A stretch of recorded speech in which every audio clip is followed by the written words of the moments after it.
John Ronald Reuel-Tolkien зохиолыг бичсэн Sarah Cohen Stephen King-ийн зохиол хараас ч юу ч болж чаддаггүй. Тамд очиж өдгөрөө өдрийг гэсэн чичээд зөвхөн өдрийн хоёрын зөв зочисхийн сэрлээ. Ганагийн сүгт тавтай морил.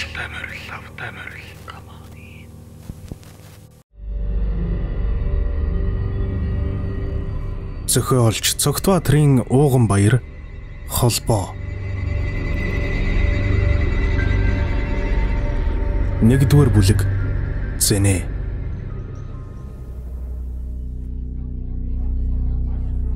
Нэгдүгээр хэсэг.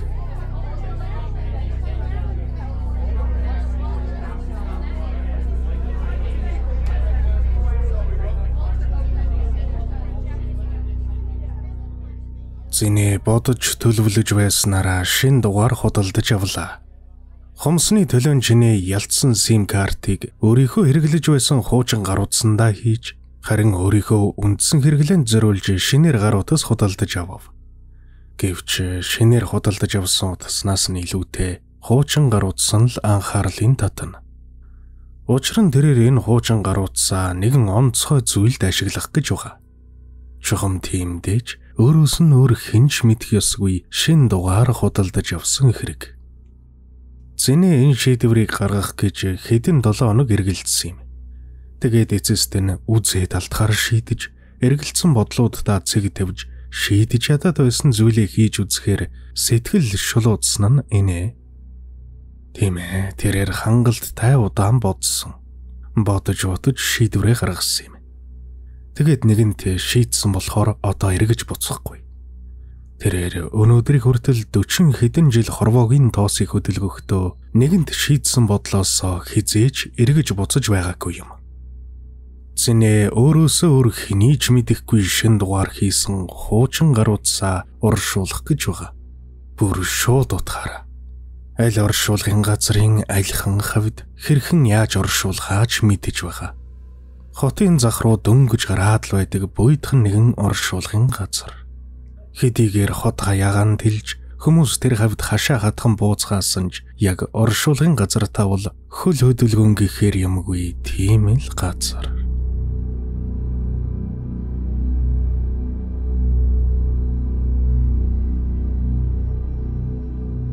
Зэнэ оршуулгын газар руу замсалдаг хэсэг дээр машина түр зогсоолоо. Автобусны эцсийн зогсоол байна. Хажуухан зоогийн газар хүнсний дэлгүүрүүдийн хаяг яраах бөгөөд замын эсрэг талд шатхуун түгэх газар харагдана. Буцахтаа эндээс бензин авъя гэж бодсон Зэнэ шатхууныхаа савыг нэг мөсөн дүүргэж гэж чадахгүйдээ баг зэрэг бухимдаа дөнгөрөв. Гидс нь хонхолзон хорж гоноход манер юу тажгарч хоол олж идэхээр шийдлээ. Ойрхон харагдсан зоогийн газарт явж ороод хамгийн захын ширээнд очиж суув. Тэгээд хоолны цэс барьж ирсэн зөөгч бүсгүйд захиалга өгтөл өнөөх нь ээлтүүдсэн янзтай жомолзон харц шидээд цааш эргэлээ. Тэгтээ хоёрчуудаа эргэж харахын Зэний анзаарсан ч энэ байдалд нь тоомжиргүй хандаад өнгөрөв. Одоо бол Зэнэд хүүхнүүдтэй сэтгэнэд байх тийм сэтгэл зүй алга. Түүнд иймэрхүү явдлууд дандаа л тохиолдож байдаг юм. Ерөөлч юм уу, хараалч юм уу бүү мэд. Хүүхнүүд түүнд дандаа л талтай байдаг. Хаа очиж царай зүс биехаа сайтай төрсөндөө тэрээр өөртөө дандаа л талархдаг. Өсвөр насанд байхаасаа эхлээд л эсрэг хүйснийх нь хажуугаар нь зөрөгтөө заавал нэг эргэж хараад байгааг анзаарсан юм. Нас явахын хэрээр бүсгүүчүүдийг дадах байгалийн өгөгдөлч гэмээр юм уу? Нүдэнд үл үзэгдэх тэр сорон зэмэд шин чанар нь улам ихээр нэмэгдсэн гэхэд болно. Тийм ээ, бүсгүйчүүд тэнд ямар ч эргэлзээгүй татагддаг. Одоо ч гэсэн тэр байдал урдын хэвээрээ үргэлжилсээр байгаа. Магадгүй энэ байдал нь Зэнэд байдаг сорын ганц зэвсэг байх. Бурхан түүнд онцгой сайхан биеийнхаа зүс царай өгчхөөд бусад зүйлүүд дээр гар татчихсан юм шиг. Хүний биед жигд хүртээмжтэй өгөгдөх учиртай өгөгдлүүдийг бүгдийг нь ердүүл сайхан бие цогцос царай зүс гэсэн ганцхан шин чанар болгож хувиргаад Зэнээр үшингээчэд бусдыг ор тас хайчихсан гэмээр. Нэрэл бүсгүүчүүдийг татах царай төрхийн нийс тооцвол зинэд цойлж гялтайгаад байх юм юу ч байхгүй.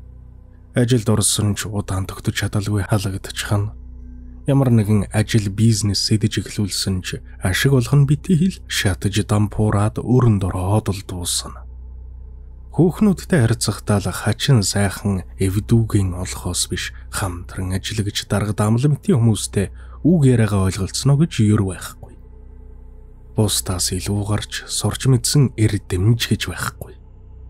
Ер нь энэ хорвоод яас хийж нэг юм тэсэж тэнцэж яван болдоо гэж гайхмаар гоё сайхан зүстэж дотроо бол хов хоосон сав мэд тийм л нэг эри юм. Асрамжин газраар хүмүүжсэн аав ээж ах トゥ төрөл төрөсөд гих нэг ч хүнгүй ганц хардмал нэгэн. Тэгээд тэрхүү ганцаарцсан сэтгэлийн орон зайгаа өөртөө сайн хандсан бүсгүүчүүдээр хагас дутуу нүгэж амьдарсаар өнөөдрийг хүрсэн юм. Зэнэ захиалсан хоолоо хүлээж байх зураа үүргэвчин ухаж дотор талаас нь жижигвдэр модон хайрцаг гаргаж ирлээ. Урдаас бэлдэж зэгсэн жижигхэн модон хайрцаг. Нэг ном багтах дайны жижигхэн л болохоос биш энэ хайрцаг зэнэд яг л нэг авс хэмээр сэтгэл төрүүлнэ. Хар давуугаар доторлсон өөр дээрэн таглаатай жижигхэн бяцхан авс. Зэнэ энэ хайрцагнда хэдхэн цагийн өмнө дотор нь шинэ сим карт хийсэн дүүрэн зэнэгтэйгээр утсаа хийлээ. Дэлгэцэн баг зэрэгт суурч булан дохоо хэсгүүдэрийн элэгдэж холцорсон хар саарал гадургуутай утасны ард Samsung гэсэн бичиглэл харагдана. Жаахан хуучирсан л болохоос биш дүүртлэн зэнгэлжвэл 3 хоногт унтардаггүй сүлжээж сайн барьдаг гэд. Сүүлийн хэдэн жил огт тасралтгүй барьсан энэ утсаа эцэст нь ингээд оршуулахар явахын чинээ зинээ төсөөлж байсангүй дээ. Гаруутас хийж тагласан жижигхэн модон хайрцгийг харсан хөндлөнгийн энэ нэгэнд бол энэ хайрцаг ямар нэгэн бичиг хэргийн зүйл юм уу гэмээр. Захиалсан хоол нь эрэхтэй зэрэгцэн зэнэгийн утас дуугарав. Шинээр авсан утасных нь хараахан танил дасал болж амжаагүй хонхны чимээ. Залгажгүй дугаарыг хартал дахиад л байрны эзэн авгаа байна. Түрээсийн төлбөр төлөх хугацаа хэдэрсэн гэдгээ зэнэ мэдэж байгаа. Гэвч одоогоор байрны эзэнд төлөх мөнгө байхгүй болохоор тэрээр дуудлагыг таслаад байрны эзний дугаарыг бүр тэр чигт нь блоклж орхилоо. Ятаж өнөөдөртөө мөнгөн санаа зовлгүйгээр өмнөх ажилд анхаарай хэмээн өөртөө хэлсэн тэрээр өмнө ирсэн тавгтай хуулийг хамхан мэдчихэд үндив.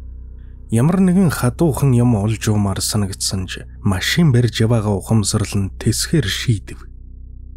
Хийх гэж байгаа зүйлээсээ болоод л ингэж архимитийн зүйл уумаар оргиод байгаагаа тэрээр мэдэж үе. Гэвч яг одоо бол ууж суух цаг бишээ. Зорисон хэрэгээ гүйцээснийхээ дараа орой гэртээ ганцаараа тааваараа суугаад хүсснээрээ ууж болно. Түрээсийн төлбөрөө төлөх мөнгө байхгүй хэдийч архиух мөнгө бол яаж игээл олдчдөг хачин амьдрал шүү дээ.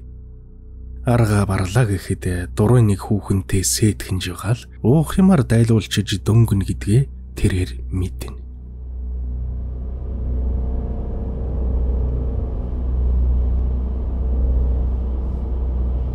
Ингээд эзэнэ машин асааж автобусны эцсийн зогсоолыг ардаа үлдээгээд оршуулгын газар руу чиглдэг нарийнхан засмал зам руу орлоо. Мерсер айлууд хашаа хатхан бууцгаасан нь харагдана.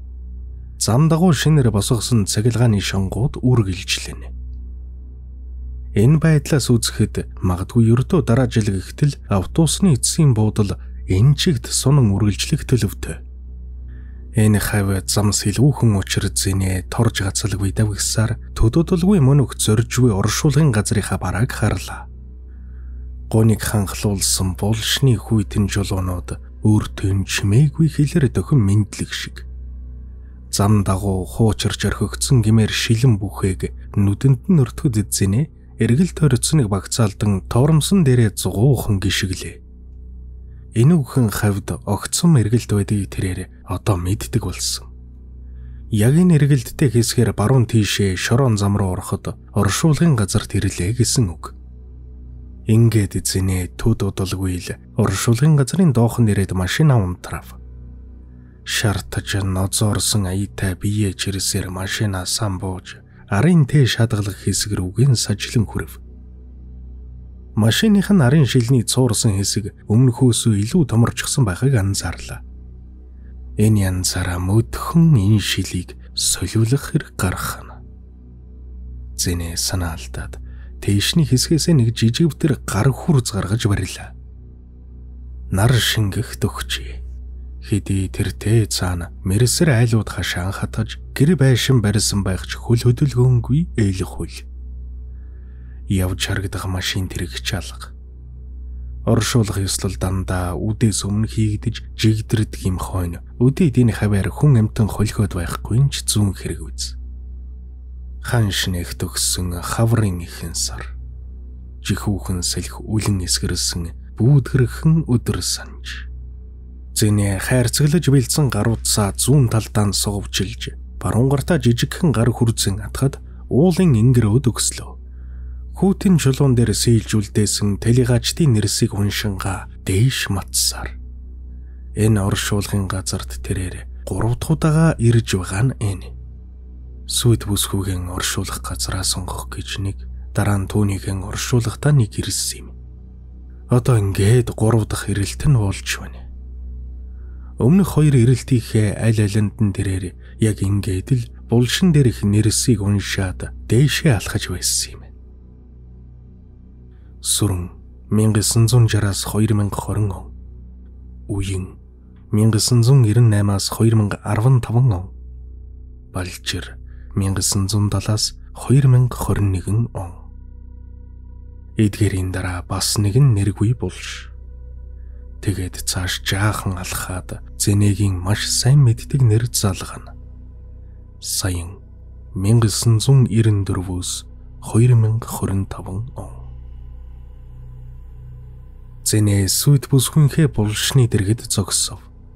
Гэвчэнд удаан саатахыг хүссэнгүй дээшээ үргэлжлүүлэн алхлаа. Тэгээд ердөө 3 игнэ булшингөрөөдөл оршуулгын газрын чанга хард гараад ирэв. Зүүн гартаа сугавчилсан дотор нь гарутас хийсэн хайрцаг өмнөхөөсөө илүү хүнд жинтэй болчихсон юм шиг.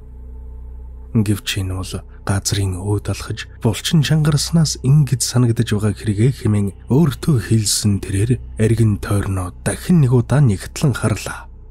Тэгээд өөрийгөө зөв газараа иржээ гэдгээ мэдрэв. Өөрт нь заавар чиглэл өгсөн далдыг үзэж хардаг гэх өвгөн чи оршуулгын газар яваад очихороо жоохон айл цэгвэ гэдгээ өөрөө мэдрэх болно гэж хэлсэн юм. Тэгээд л тэр хэлсэн нь ёсоор болох шиг боллоо. Сүйд бүсгүйх нь булшнаас холгүйхэн өндөрлөг газар.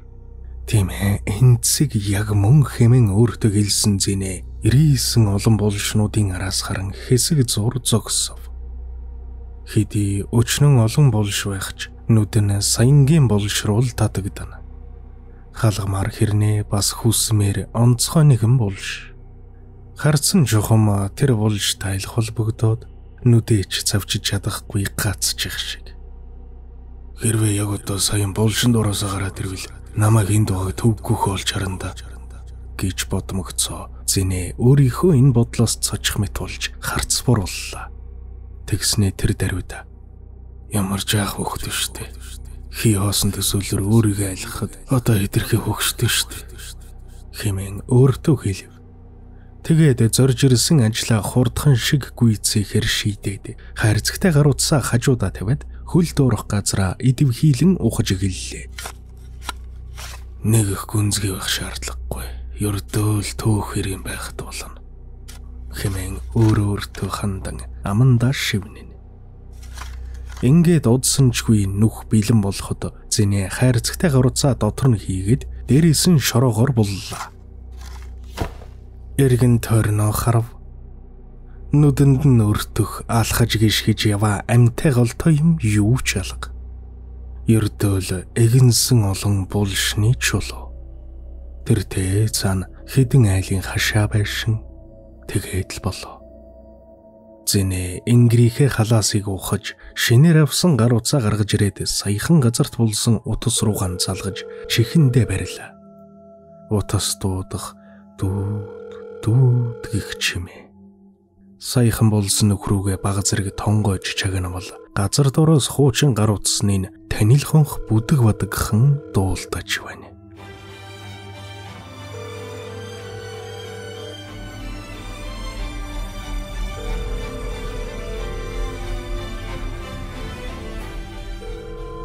Илүү олон сонирхолтой хууч яриа болон бусад контентуудыг үзхийг хүсвэл Ганагийн сүгийг subscribe хийж хажууд нь байгаа хонхыг дарж идэвхжүүлснээр бичлэг орох бүрд танд цаг алдалгүй notification-ээр мэдэгдэл очих болно. Баярлалаа.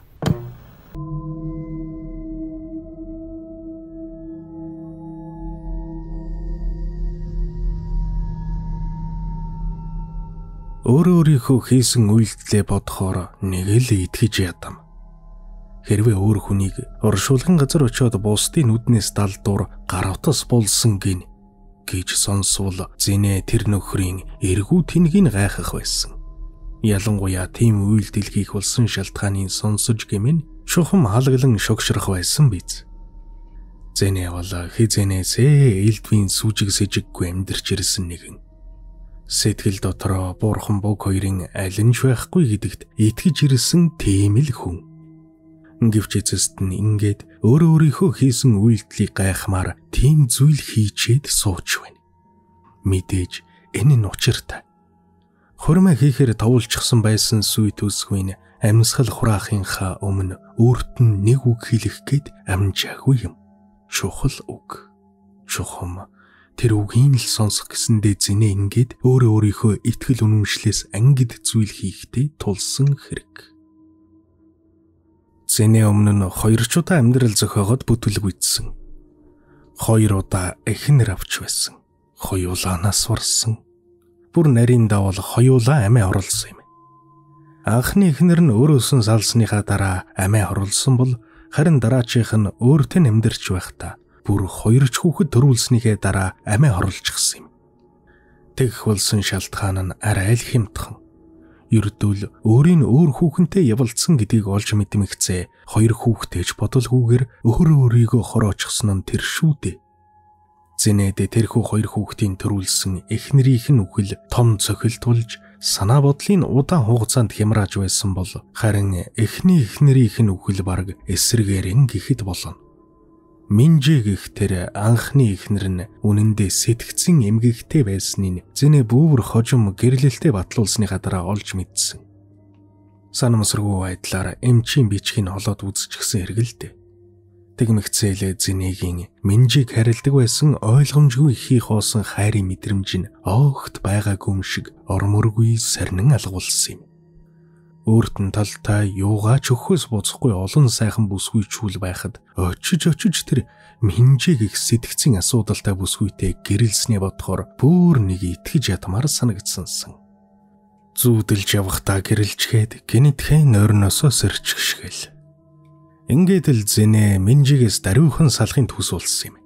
Харилцаа нь гүнзгийрч үр хүүхэдтэй болохоос өмнө хурдхан шиг л салъя гэдгээ хэлсэн.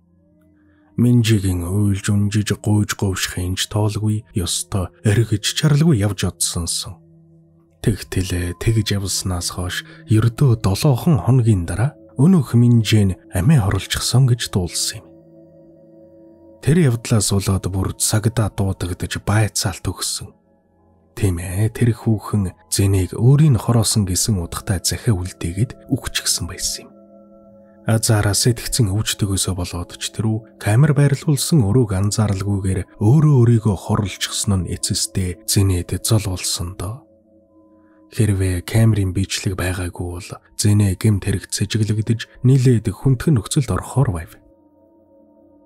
Зэнэ өөрийн хэрэгт орохоос аварч үлдсэн тэрхүү бичлэгийг үзсэн. Үнэхээр санаанд ормгүй зүйл олж харсан да. Тэр камерын бичлэгт Минжи өөрийнхөө ам хамрыг скотчоор ороож байсан нь тутхан буусан байсан. Нийлээд хэдэн удаа давхарлан ороогоод дараа нь хог хийдэг гялгар харууд толгой дууглаад амын зангидчихсан.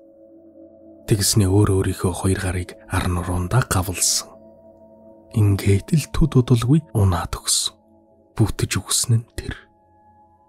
Зэнэ тэр бичлэгийг үзээд халаглан гашуудхаасаа илүүтэй айжчих үзэн чухам ямар азар тэр галзуу хүүхнээс холдсон бэ хэмээн өөртөө сэн баярлсан юм. Өөрөөс нь салсанд хорсож амаараа дэнчин тавилсан бүрнийг хэрдгиймэр. Ингээд л зэнэ тэр анхны гэрлэлтийнхээ тухай дурсахыг бүр өвөр зураа нууцхан бодохыг ч хүсдэггүй болсон юм. Зэнэд ямар хүүхэн мундах биш. Янз бүрийн хүүхнүүдтэй явуулдаж байснаа арай нэг тулхтай халамжтай санагдсан нэг бүсгүйг сонгож гэр бүл болсон юм. Тэр бүсгүйг сонгох болсон шалтгаан нь өөрөөс нь юу ч шаарддаггүй байсанд л оршдог. Тэр бүсгүйн зэнийг ажил хийж мөнгө олгож шахдаггүй, зүгээр л өөрийнхөө ачууд л баялахыг хүсдэг байлаа. Дажгүй мөнгө олжчихдаг тэр бүсгүйн ачаар дутагдж гачигдах юмгүй сайхан л байлаа. Жил дараалаад 2 хүүхэдтэй болоодглоо. Гэвч энэ амьдрал нь зэнэгийн олон жилийн дадлыг өөрчлөөгүй юм. Бүсгүйчүүдтэй зугаацах. Тийм ээ, нэгэнтэл өөрийнх нь араас гүүгээд байгаа тэр бүсгүйчүүдийг зэнэ цааш нь түлххийг хүсдэггүй байсан. Өөрөө ч үүндээ эмзэгэлдэггүй. Гэтэл нэг гайтай өдөр эхнэр нь өөрийнх нь явдлыг олж мэдчихэд амиа хорлчихсан. Бүр 2 хүүхдээ өнчрүүлж орхиод шүү. Зэнэ тэгэхэд үнэхээр л цочирдсан. Анх удаа гими мэдрэмж амссан нь тэр явдал байсан ч байж мэдх юм. Мэдээж эхнэрийнх нь үхэлтэй хамт өөрийн халамжлан тэтгэдэг байсан мөнгө санхүүч гсэн алга болсон. Гэвч ямар үхсний араас үхэлтэй нь биш. Амьдрахгүй гэд яалтай билээ. Өдөр хоног өнгөрхийн хэрээр эхнэрийнх нь үхэл мартагдаж цочрлоосоо салж эхэлсэн. Ямар тач 2 хүүхэдтэй эзэн болж чадахгүй учраас хүүхдүүдээ тэлэгач эхнэрийнхээ аав ээжид үлдээгээд өөрөө тэдэндээ алсаас туслах гэж хичээдэг тийм нэг амьдралын хэв маяг руу шилжсэн.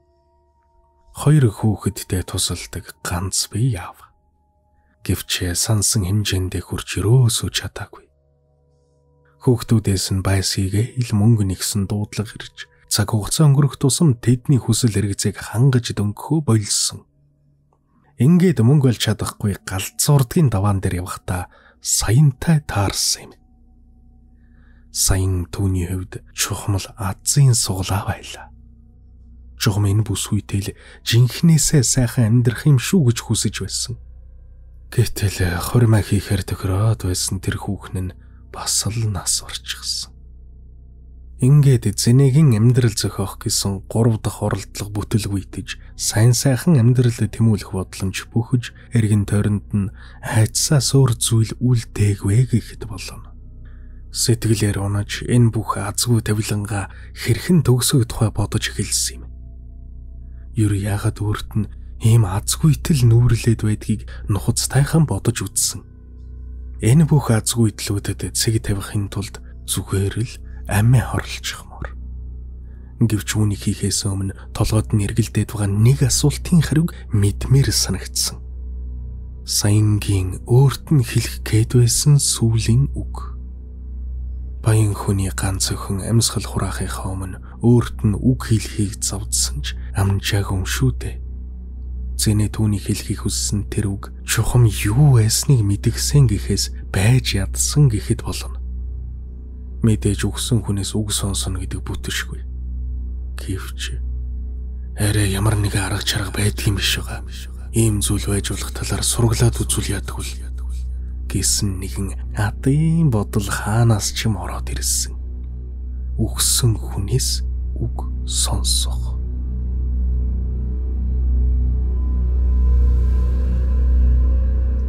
Ингээд дээрх бодолдон хадхуулж элдв янзын засал дом арга чарга хийдэг их хүмүүстэй уулзаар яваад нэг хүнтэй таарсан юм. Өөрт нь нэрээ хэлгээс татгалцсан хазааж дахисан хамартай тэр өвгөн үнэндээ бол өөрөө л зэнийг олоод ирсэн. Учир би түлэг ойлгомжгүй харцтай тэр өвгний хамрыг хамгийн түрүүнд амьтанд хазуулж байсан болов гэсэн бодол өөрийн ирэхгүй төрсөнсөн. Өөрийн дотроо чухам ямар янзын бодол тэгээд явааг нь алдалгүй олж мэдээд хурж ирсэн тэр өвгөнд ямар нэгэн далд хүч байх шиг түүний хэлснээр хийгээд үзэх хэрэгтэй юм шиг санагдсан. Мэдээж галзууч байж мэдих тэр өвгний үгэнд бүрэн итгээгүй л дээ. Зүгээр л нэг өндөр хүлээлт тавилгүйгээр хийгээд үзмээр санагдсан хэрэг. Хийхгүй өнгөрчүүл хожимын нэг өдөр өөрөөсөө өвгөний хэлснээр хийгээд үзсэн бол яах байсан болоо гэж асуух ч юм билүү хэмээн бодсон юм.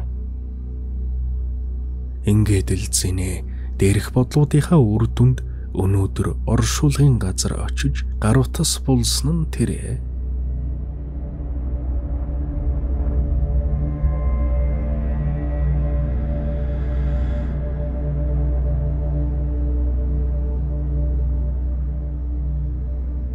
Зинэ гэртээ өрөөнийхөө болонд шалан дээр хан налан сууна. Гэрлээ асаахыг хүссэнгүй. Энэ чигтээ харанхуй болонд өөрөө өөртөө бодол дотрон ярилцаад суугаал баймаар.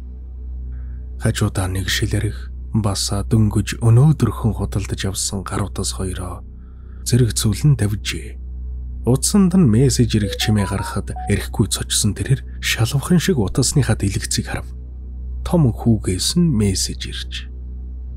Та сургуулийн төлбөр хэзээ шилжүүлэх юм бэ? Би хасагдах гээд байна гэсэн зурус байна. Зинэ ямар хариу бичгээ мэдсэнгүй. Түүнд одоо мөнгө байхгүй. Утсаадхан хөмсгөө зангидэн сууж байтал залгуулаад бага охиноос нь дуудлага ирж байна. Гэвч зинэ тэр дуудлагыг авсангүй тасалж орхилоо. Бас л мөнгө нэхэх гэж байгаагаас зайлахгүй. Мөнгө нэгж байгааг нь мэдхийн тулд заавал энэ дуудлагыг авах шаардлагагүй дээ хэмээн өөртөө хэлээд өнгөрөв. Хан налан суусан чигтээ хажуудаа тавьсан архинасаа балгалаа. Гарынхаа араар амаа даран яр байж ямар нэгэн амттан ч юм уу дарвуулах болгочмоор зүйл хайсан ч аалга. Мэдээж гэрт нь одоо юу гэж тийм юм байх вэ дээ. Хаашаал харан зэвхий дааж бүх юмс бүүдгэр бараан өргөөд эргэн тойронд нь нүдэнд үл үзэгдэх альбин чөтгөрүүд тойрч суугаад өөрийн хизээ үхийг сонирхон хүлээж авах шиг санагдана. Угна саян гамд байхад бол өөр байсан. Тийм ээ. Саян түүнд нэг усудаа мөнгөнд санаа зовох хэрэггүй. Ажил хийж өөрийгөө хүчил зовоох тухай бодлоо өргөх. Надад хангалттай их мөнгө байгаа гэж хэлж байсансан. Гэвч зинэ бас нэг эр хүний нэрэлхүү зандаа хөдлөгдөж худлаарч болтугай. Би өөрийнхөө санхүүгийн асуудлыг өөрөө зохицуулна хайрдгүй. Надад санаа зовлтгүй баярлалаа гэж хариулдаг байлаа. Хамгийн сүүлд зэнэгийн энэ түрээслэн суудаг байранд ирж хоноод явахдаа саян нэг карт үлдээсэн юм. Тэгэхдээ би энд 2 биедээ зориулаад дундын хэрэглээний мөнгө хийж гисэн байгаа. Хэрэгтэй үедээ чөлөөтэй ашиглаж байгаарай гэж хэлсэн. Мэдээж зэнэ чи нэрлэхэн эсрэгүүцэж хэрэггүйдээ би өөртөө хангалттай мөнгөтэй гэж хэлсэн ч саян сонсхийг хүсэлгүй карта үлдээгээд гараад явсан юм. Гэхдээ харин тэр картныхаа нууц дугаарыг үлдээхээ мартчихсан та. Зэнэ тэр картанд нь гар хүрээгүй. Түүний санаанд тэр картанд байгаа хідэн төгрөг байтугай түүнээс цаадах том юм эргэлдэж байсан болохоор тэр зэргийн юмн дээр нам бөгөөтж оноо алдахыг хүсээгүй юм. Саянтай хамт холын ирээдүйг төсөөлж байсан болохоор л тэр. Тийм ээ, саянтай байхад бүх талаар баян байж тээ. Гэрэл гэгээтэй элбэг хангалуун сайн сайхан ирээдүйд тэмүүлэх итгэл найдвартай байлаа. Саянг байхад бүх юм байсан. Саян үнэхээр л нүд улаам өнгөтэй сайхан хүүхэн байсан. Араасаа ямарч татлаад үлхээ байхгүй. Ганц баян эцгээс өөр хамаатан садангүй эрэгтэнх хүний ганц охин байлаа шүү дээ. Саянг өөрийн болгоод чухам хэрэг хэмжээний эд баялаг атгсан хүүхэн бэ гэдгийг олж мэдсэн тэр үедээ зэнэ өөрийнхөө сайхан дөрхөнд улам их баярлаж хүлээ. Саянгийн эцэг гэж ёстой нэг хур баян нөхөр байж угаад хагас жилийн өмнө Ослоор өөдүүлсэн юм. Эцгийгээ ямар ажил хийдэг байсныг сайн мэддэггүй байлаа. Юу хийж яаж мөнгө олдгоо охиноосоо нуун гэдэг чинь яавч жирийн зүйл бишээ гэдгийг зэнэ нэг багцаалдахтайгаа байлгүй яхав. Хууль бус аргаар олдог их хэмжээний мөнгө угаах гэж тархиа гашилгадгийн байндаа гэдгийг зэнэ саянгийн иранаас төвгүй хэн барьдаг байлаа л та. Асар их хэмжээний мөнгийг хэрхэн яаж урах аргаа мэдэхгүй дан алтан гулдмай болгоод хаа нэгтээ цоожилсон гих бүрхэг бархаг яриачгүй. Зинэ чухам тийм л нэг баян нэрийн ганц өхнийг санамсаргүй дэгээд ч гсэн байсан. Өнөө хүн ч өөрт нь дурлаж татагдаад бүр гэрлэлтэд батлуулах дээрээ тулчихсан байв шүү дээ. Тэр бүсгүй өөрт нь үнэхээр л хайртай байсан. Гэтэл ердөө ганцхан алхам дутуу байхад тэр бүсгүй нь үхчихсэн нь зинэд чухмал хүнд цохилт болсон доо. Саян эмнэлгийн орон дээр ухаантай ухаангүй завсарт үхлүүд хэвтэж байхдаа өөрт нь нэг үг хэлэх гэж оролцсон. Тэгээд зэнийг чихээ ойртуулахыг хүссэн. Зинэж даруйхан очоод аманд нь чихээ наахшхам тулгасан ч хоцорчихсон байсан юм. Саянгийн хоолойныг хачин хэрчигнэх шиг болоод л амьсгал хураасан. Залуухан бүсгүй аавынхаа хурааж цуглуулсан хур хөрөнгийг эдэлж хэрэглэж чамжилгүй хүж харин түүнийг оршуулах ажил нь зинэд үлдэж хоцорсон юм. Өөрт нь хайртай байсан, өөрөө ч бас татагддаг байсан тэр сайхан бүсгүйн араас зинэ гашуудсан. Тийм ээ, гарцаа байхгүй гашуудсан. Гэвч оршуулахын өмнө оршуулах явцад бас оршуулга дууссаны дараа ч гэсэн зинэд ганц л бодол эргэлдэж байсан. Саянгийн надад хэлхийг хүссэн тэр сүүлийн үг чухам юу байсан болоо гэсэн бодол. Тэр бодлоос улбаалаад олон янзын таамаглал төрсөн. Тэр дотроос хамгийн ихээр сонирхлын татаж байна. Арай өнөөх баяа аавынхаа нууж үлдээсэн алтыг хаана байгааг надад хэлэх гэсэн биш байгаа гэсэн таамаглал. Зинэ бодолтой хөдлөгдөн төсөөллийн ертөнцид дотроо хөвөн тэнүүчилсээр. Надад хайртай байсан. Бүр сүү тавьчихсан байсан. Надаас илүүгээр хойр дотны хөнгүү тэр бүсгүй өөрийгөө өгөхийг мэдээд мөнөх аавынхаа алтан гулд мануудыг хаана байгааг надад хэлэхэр шийдсэн байж болно штэ. Тийм байх бүрэн боломжтой. Зүгээр л түүнийг хэлж амжаагүй л болохоос. Зинэ төсөөлөлдөө хөдлөгдөн мансуурч элбэг дэлбэгийг хүсэмжлэн шүүрсалдаж хажуудаа тавьсан архинаасаа дахин нэг балгалаа. Тэгээд "Саяан чи өгөхийг надад яг юу хэлэх гээдсэн юм бэ?" хэмээн өөрөөсөө бараг 1000 дахь удаага шивнэн асуулаа.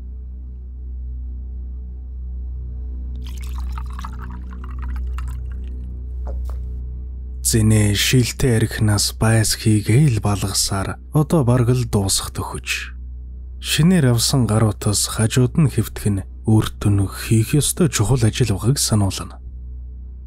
Дуниардсан халамж зүүнүүдээр ханын цаг руу хараад цаг дөхөж байгааг ухаарлаа.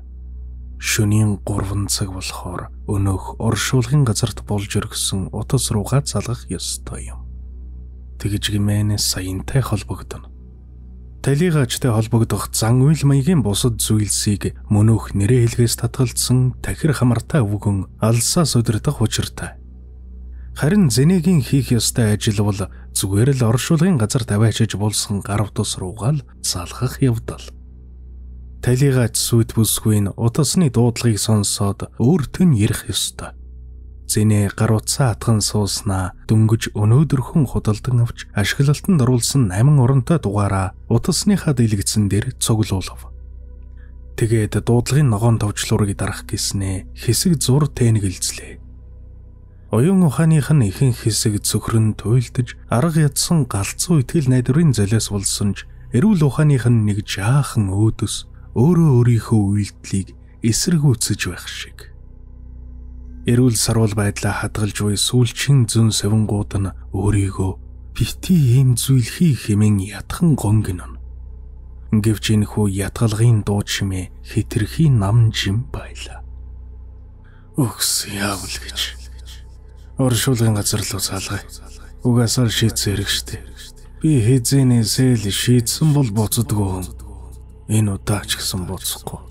Ердөөл нэг оршуулгын газарт болж өргсөн гар утас шүү дээ. Тэр утас руу залгалаа гэд нас орсон саянтай холбогдчих нь юу бол утас холбогдох боломжгүй гэсэн хариу өгөх. Эсвэл зүгээр л хоосон дуудсаар байгаа л утас тасарна. Тийм дээ, яг л тийм зүйл болно. Ердөөл ийм зүйл болох байсныг батлах гэж л би энэ бүх үйлдэлүүдийг хийсэн штэ. Гүцээ. Зинэ өөртөө ин хилмигцээ архины лонхоо бүр мөсөн хоосолж өргөлөө. Тэгээд гартаа барьсан утасныхаа дуудлагын ногоон товчлуурыг дарав. Хэди уусан архинда мансуурч эргэн тойрон барин тавин өргөгч уян ухаан мэдрэгхэн гол шугам нь тасралтгүй ажилласаар. Чихэндээ барьсан утаснаас нь дүүд гэх алс бүглүүхэн чимээ дуулдана. Хүүрийн газар руу залгаж буй муу ёрын дуудлагын чимээ нөгөө ертөнцтэй холбогдох гэсэн алсын дуудлага. Тийм ээ, хүүрийн газар аваачиж болсон утас ямар тач ажиллаж л. Энэ утас ингээд дуудчихлаг. Ойролцоогоор 8-9 удаа дуудах ёстой. Тэгээд л тасарчихна. Тэр болтол үлээхэд болно. Тэгээд дахиж солиотой ёрын үйлдэл хийхгүй. Гажиг өвгөнтэй уулзаж илий балаа зүйл хийсэн нь ямар ч утга учиргүй хэрэг байжээ гэдгийг ойлгохтол энэ ганцхан удаагийн үйлдэл хангалттай штэ. Ердөө энэ удаа л оршуулгын газарт булаатайгаа утас руу тултлан залгаад үзье. Маргаашнаас эхлээд амьдрах шинэ арга зам хайна. Тэмээд өөрийнхөө новшин амьдралыг үргэлжлүүлэх ямар нэгэн арга чарга олно доо. Зинэ гаруцаа чихэндээ барьсан чихтэй инхүү өөртөө бодол дотроо ярилцсаар. 7 магадгүй 8 дахь удаагийн дүүдгэх чимээ. Ашгүй удахгүй энэ бүх тэнэглэл дуусгана. Хэмээн Зинэг дөнгөж бодож эхэлтэл утсыг хэн нэг нь авчихсан тэр. Утасны цаад үзүр тугаа хинэгний байна уу гэх үхмэл нарийнхан хоолой чихнийх нь гүн рүү өрөмдөх мэт явж орлоо. Зинэ сонссондоо итгэж ядна. Арай ч ийм зүйл болох юм чинээ санаагүй байсан тэрээр шалан дээрээс оглохын өндийж чихэндээ барьж байсан гар утасныхаа дэлгэц рүү харлаа. Секунд тоологдож байна. Утасны цаана байгаа этгээдийн байна уу гэх асуулт дахин нэг удаа сонсогдлоо. Байна. Энд юу болоод байна? Саяан чи юу? Зинэгийн чичгэнэн байж арайхийн асуусан энэ асуултын хариуд эмэгтэй хүний айлгүйтэн нэг чимээ сонсдлоо. Тэгснээ үргэлжлүүлээд. Өөрөө намайг сэрээчлээ. Юу сэвэ чи хэм бэ? Гэх үгс дуулдав. Хамаг биеийн салганж амьсхан давхцаж ирсэн ч Зинэ эцэст нь арай хийж бие барьж чадаад. Саяан хайрт минь би Зинэ байна. Хэмээн хэллээ. Түүний энэ үгэнд шууд хариу ирэлсэнгүй. Гэвч утас тасарсангүй.